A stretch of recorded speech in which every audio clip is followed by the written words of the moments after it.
প্রধান উপদেষ্টার সঙ্গে বৈঠকে বিএনপির ৩ সদস্যের দল। রাজনৈতিক পরিস্থিতি ও নির্বাচন নিয়ে আলোচনা।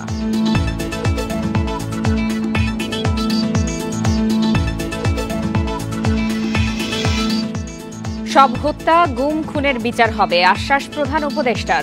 অভ্যুত্থানে শহীদ পরিবার ও আহতদের সহায়তা।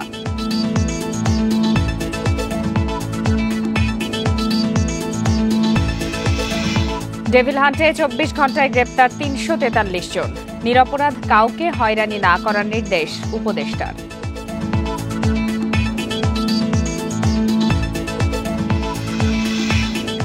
জুনের মধ্যে মূল্যস্ফীতি ৮% নামার আশা গভর্নরের। নতুন মুদ্রানীতিতে নীতি সুধার অপরিবর্তিত।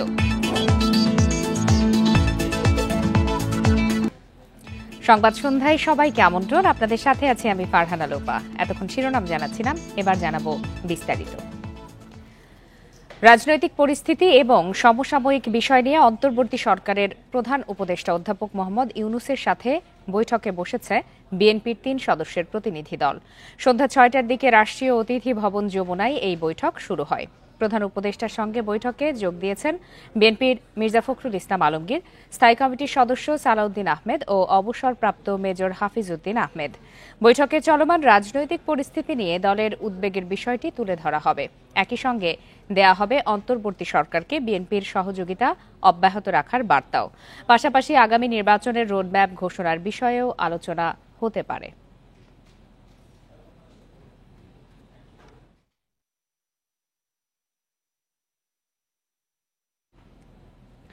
রাষ্ট্রে ফ্যাসিবাদের নানা চক্রান্তের অপচেষ্টা মোকাবেলা ও দ্রুত নির্বাচনী রোডম্যাপ ঘোষণা সহ নানা দাবিতে দেশের ৩৮ স্থানে সভা সমাবেশ করবে বিএনপি।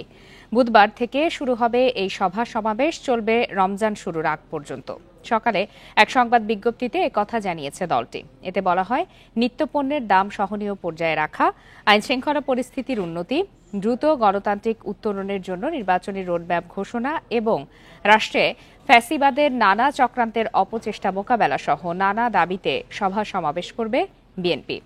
১২ ফেব্রুয়ারি থেকে বিএনপির উদ্যোগে সারা দেশে জেলা এবং মহানগরে পর্যায়ক্রমে এই সভা সমাবেশ অনুষ্ঠিত হবে।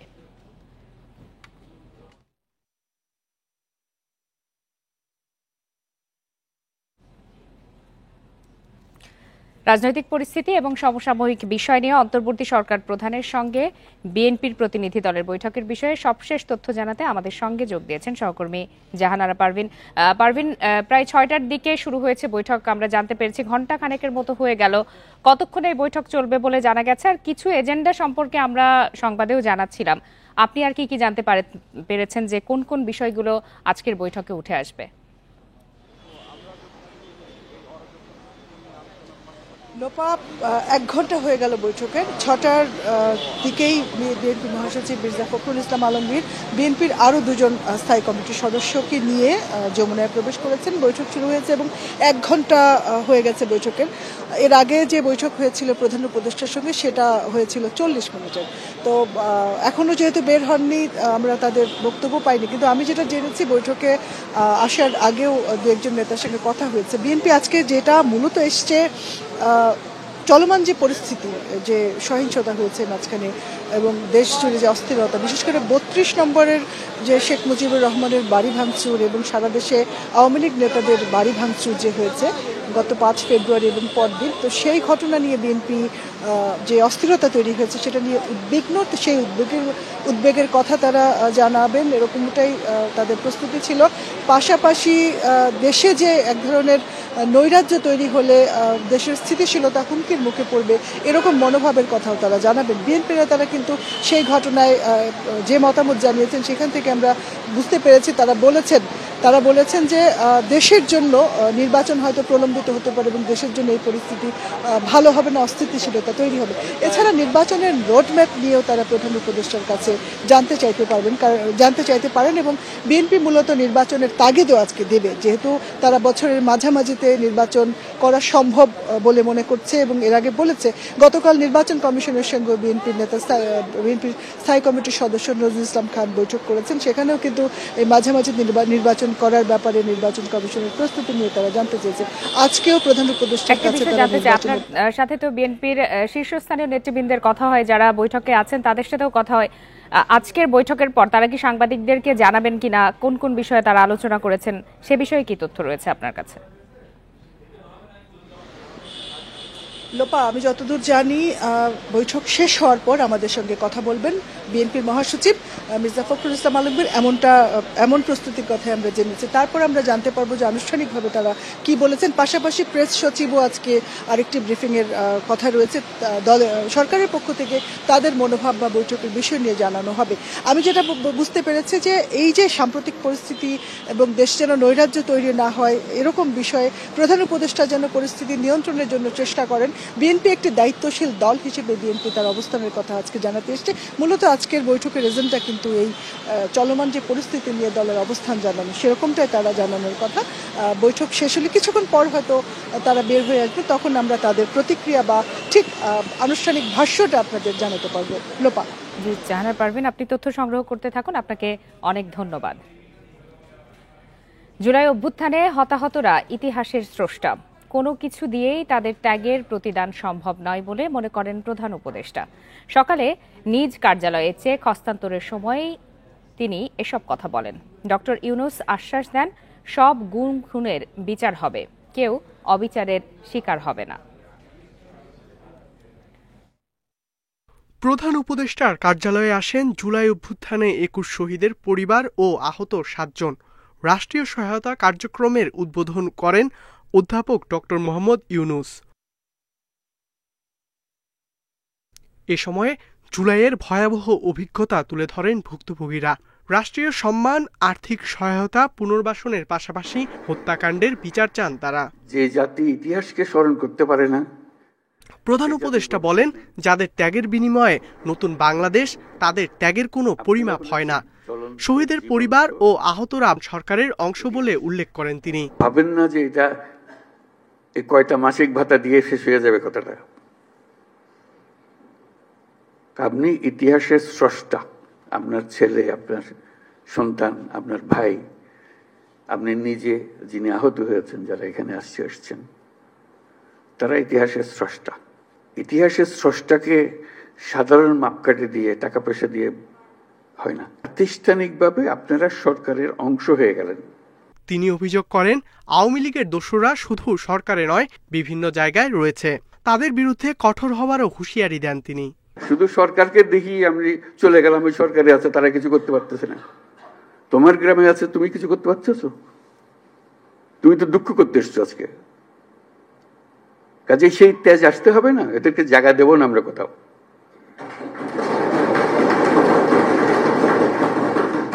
আমাকে তার ভয়ে আমার গ্রামে পথ চলতে হবে, এই বাংলাদেশ করলাম আমরা।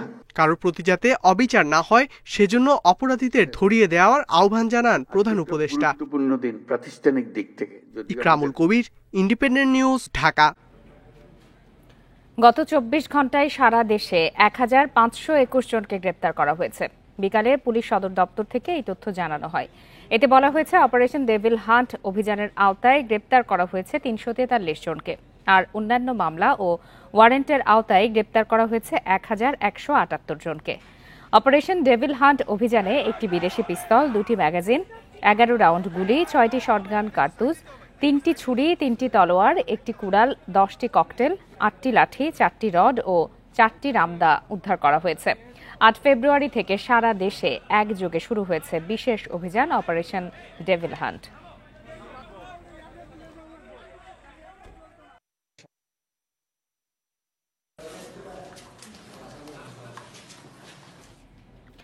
বিশৃঙ্খলা সৃষ্টিকারী ও অপরাধীদের কোনো ছাড় দেয়া হবে না বলে হুঁশিয়ারি দিয়েছেন স্বরাষ্ট্র উপদেষ্টা জাহাঙ্গীর আলম চৌধুরী। বলেন, অপারেশন ডেভিল হান্টে ছোট বড় সব অপরাধী ধরা পড়বে। দুপুরে রাজশাহী জেলা প্রশাসকের সম্মেলন কক্ষে সার্বিক আইন শৃঙ্খলা পরিস্থিতি নিয়ে মত বিনিময় সভায় তিনি একথা বলেন। এ সময় তিনি আরও বলেন, কোনো নিরপরাধ ব্যক্তি যেন মিথ্যা মামলায় হয়রানির শিকার না হয়, সে বিষয় নিয়ে আইন শৃঙ্খলা বাহিনী কাজ করছে। এমন ঘটনায় কেউ জড়িত থাকলে তার বিরুদ্ধেও ব্যবস্থা নেওয়া হবে। এছাড়া চাঁপাইনবাবগঞ্জ সীমান্তে ভারতের উস্কানিমূলক আচরণে স্থানীয় জনগণ আইনশৃঙ্খলা বাহিনীর সাথে কাজ করে মোক্ষম জবাব দিয়েছে বলেও জানান তিনি। এছাড়া রমজানে ব্যবসায়ীরা দ্রব্যমূল্য সহনীয় পর্যায়ে রাখবে বলে আশা প্রকাশ করেন উপদেষ্টা।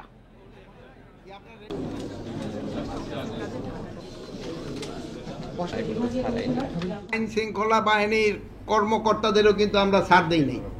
আপনারা দেখছেন প্রথম দিনই কিন্তু 4 না 5 জন তাদের কিন্তু আইনের আওতায় নেওয়া হয়েছে। এই ক্ষেত্রে বড় ছোট কোনো ভেদাভেদ নাই, যে আসবে এই জালে সে ধরা পড়বে। নির্দোষী যেন কোনো অবস্থায় শাস্তি না পায়, এই জন্য যত ধরনের ব্যবস্থা আমরা কিন্তু নিচ্ছি। যুক্তরাজ্যে লেবার পার্টির এমপি টিউলিপ সিদ্দিক ও তার পরিবারের বিরুদ্ধে ওঠা অর্থ পাচারের অভিযোগে অন্তত 12টি দেশে তদন্ত হচ্ছে।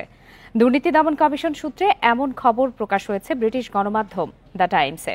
এতে বলা হয়, দুদকের প্রাথমিক প্রতিবেদনে কেবল যুক্তরাজ্যেই নয়, অন্যান্য দেশেও অর্থ পাচার করা হয়েছে বলে উঠে এসেছে।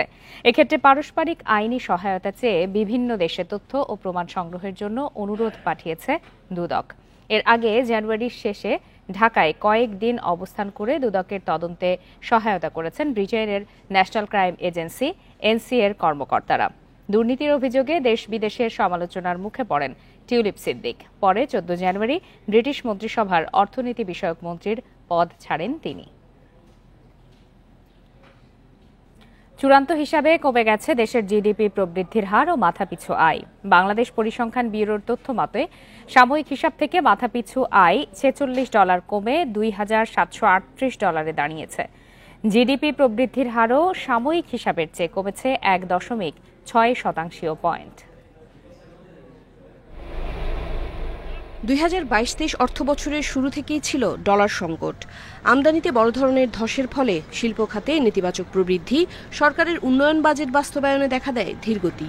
এছাড়া নানা কারণে 2023-24 অর্থবছরে প্রবৃদ্ধি আরও কমবে বলেই প্রাক্কলন করেছিল বিশ্বব্যাংক। তবে বিবিএস-এর সাময়িক হিসেবে তার বিপরীত চিত্র দেখা গিয়েছিল। গণ আন্দোলনে ক্ষমতাচ্যুত শেখ হাসিনা সরকার 2023-24 অর্থবছরের বাজেটে জিডিপি প্রবৃদ্ধির লক্ষ্য ঠিক করেছিল 7.5%, যা পরে নামিয়ে আনা হয়েছিল 6.5%। সাময়িক হিসেবেও 5.82% প্রবৃদ্ধি পাওয়ার আশা করেছিল শেখ হাসিনা সরকার, যা 1.6% পয়েন্ট বেশি দেখানো হয়েছিল। চূড়ান্ত হিসেবে 2023-24 অর্থবছরে দেশের মোট জিডিপি বেড়েছে 4.22%। একটি দেশে সারা বছর উৎপাদিত পণ্য ও সেবা মিলিয়ে জিডিপি হিসেব করা হয়। পরিসংখ্যান ব্যুরো বলছে, চূড়ান্ত হিসেবে গেল অর্থবছর শেষে দেশের মোট জিডিপির আকার দাঁড়িয়েছে $50,027 বিলিয়ন বা $450 বিলিয়ন। গত বছর আগস্টে প্রকাশিত সাময়িক হিসেবে জিডিপির আকার দেখানো হয়েছিল $459 বিলিয়ন। সাময়িক হিসেবে মাথাপিছু আয়ও বাড়িয়ে দেখানো হয়েছিল। জিডিপি কমায় দেশের মানুষের মাথাপিছু আয় দাঁড়িয়েছে $2,738, যা আগে $2,784 প্রাক্কলন করা হয়েছিল। মূলত ডলারের বিনিময় হার বেড়ে যাওয়ায় বিবিএস-এর হিসাবে মাথাপিছু আয় কমেছে। 2023-24 অর্থবছরের মার্কিন ডলারের গড় বিনিময় হার $111.06 হিসেবে ধরা হয়েছে। 2 বছরের বেশি সময় ধরে ডলারের বিনিময় হার বাড়ছে, তাই টাকার হিসেবে মাথাপিছু আয় 3 লাখ টাকা ছাড়িয়ে গেছে। দেশের মানুষের মাথাপিছু আয় এখন 3,04,102 টাকা।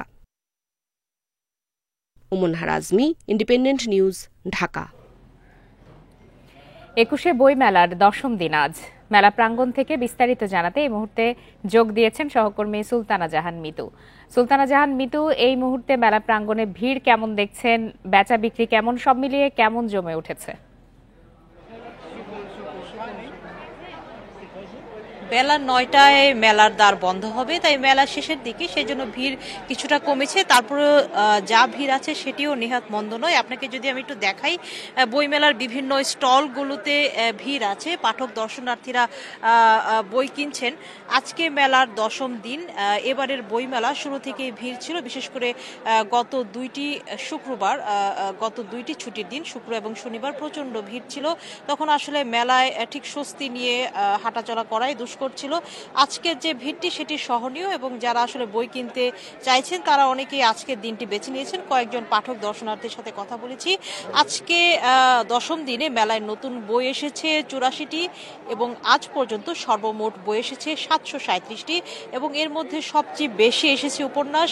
প্রতিবারই অনেকটা এমনটাই হয়ে থাকে, উপন্যাসের সংখ্যা সবচেয়ে বেশি এবং উপন্যাসের পাঠকও বেশি এবং বই বিক্রিও ভালো হচ্ছে বলে বিক্রেতা প্রকাশকরা জানিয়েছেন এবং তারা আশা করছেন একেবারে মেলার শেষ অবধি এই ধারাটা থাকবে এবং শুধু বই কেনা নয়, লেখক পাঠকের একটি মিলন মেলাও বলতে পারেন, বই মেলা। তো সেটিও হচ্ছে, এখানে লেখক বলছি 74-এর লেখক তার মতামত ব্যক্ত করছেন, পাশাপাশি পাঠকের সাথেও মত বিনিময় হচ্ছে, সেটিও চলছে এবং সবকিছু মিলিয়ে আমরা যেটি দেখছি যে এবার বই মেলা বেশ জমজমাট এখন পর্যন্ত। আসলে এই মুহূর্তে প্রধান উপদেষ্টার সাথে বৈঠক শেষে বিএনপির প্রতিনিধি দল বের হয়ে সাংবাদিকদের সঙ্গে কথা বলছেন মির্জা ফখরুল ইসলাম আলমগীর। আমরা সরাসরি চলে যাচ্ছি তার বক্তব্যে।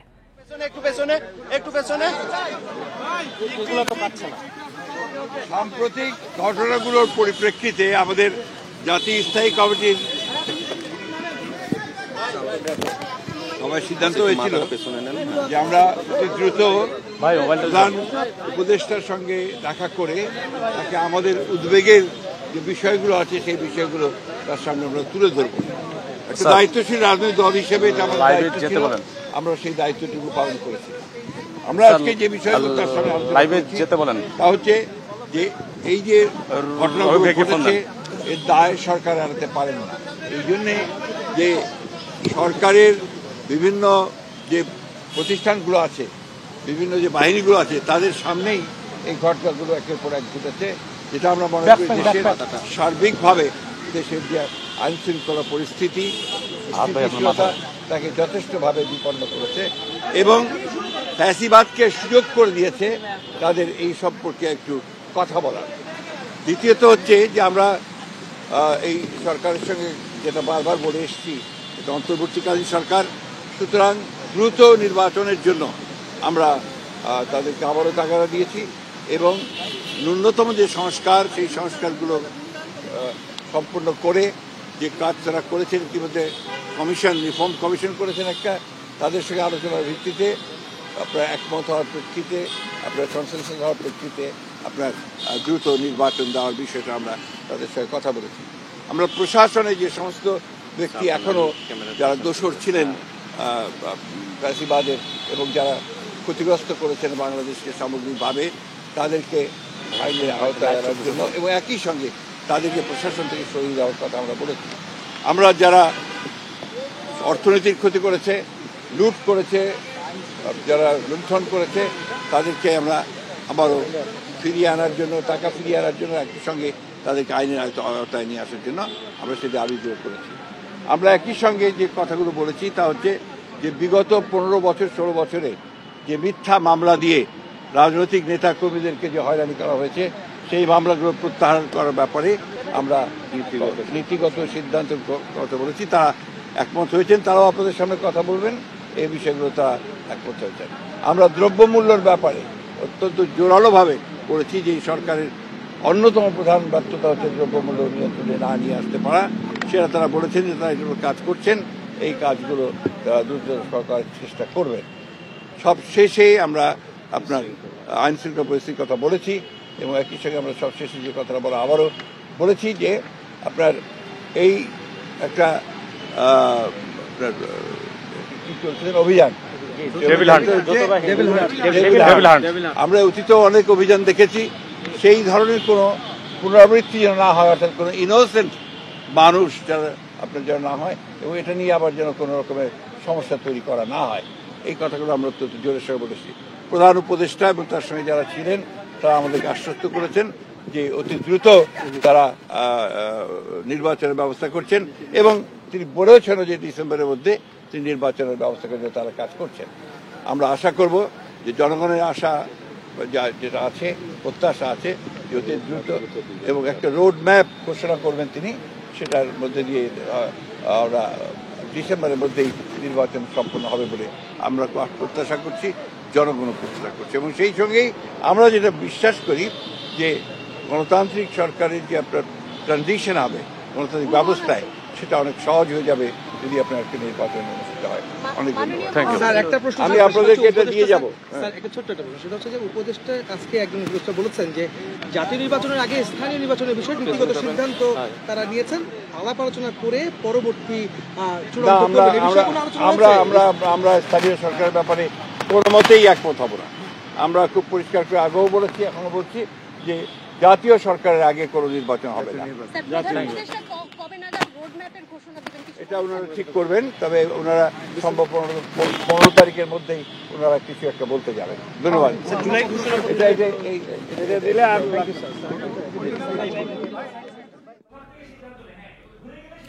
প্রধান উপদেষ্টার সঙ্গে বৈঠক শেষে বিএনপির প্রতিনিধি দলের পক্ষ থেকে কথা বলছিলেন বিএনপি মহাসচিব মির্জা ফখরুল ইসলাম আলমগীর, যেখানে তিনি বিস্তারিত জানাচ্ছিলেন যে কি কি বিষয়ে তাদের আলোচনা হয়েছে এবং বিএনপির পক্ষ থেকে কোন কোন বিষয়গুলো তুলে ধরা হয়েছে।